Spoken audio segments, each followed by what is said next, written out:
Hello నమస్తే welcome to my channel. ఈరోజు చిన్ని సీరియల్లో జరగబోయే ట్విస్ట్ అండ్ టర్న్స్ గురించి అయితే మాట్లాడేసుకుందాం.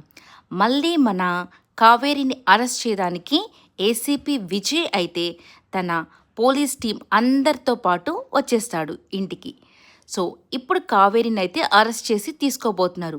అసలు కావేరిని ఎందుకు అరెస్ట్ చేసుంటారు?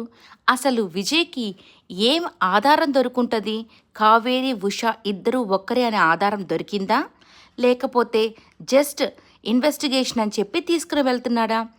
ఇవన్నీ జరుగుతుంటే మన బాలరాజు అయితే ఏం చేస్తాడు ఇప్పుడు కావేరిని కాపాడేదానికి? సో ఏమి ఆలోచన చేస్తాడు? ఎలాంటి ఎత్తులు పై ఎత్తులు వేసి కావేరిని ఎలా కాపాడుతాడు? పాపం మన చిన్ని వాళ్ళ మావయ్య అయితే వాళ్ళ వెనకాల కావేరిని తీసుకువెళ్తున్న బండి వెనకాలైతే పరిగిస్తూనే ఉన్నారు. పాపం వీళ్ళిద్దరు బాధ చూస్తుంటే చాలా బాధ అనిపించింది.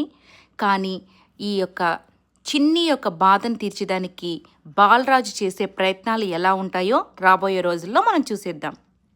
ఈ వీడియో మీకు నచ్చినట్లయితే లైక్ చేయండి, షేర్ చేయండి, కమెంట్ చేయండి, సబ్స్క్రైబ్ చేసుకోవడం మర్చిపోకండి. సో వీళ్ళ ముగ్గురు జీవితాలు ఎలా మలుపు తిరగబోతున్నాయో రాబోయే రోజుల్లో చూసేద్దాం. Thank you.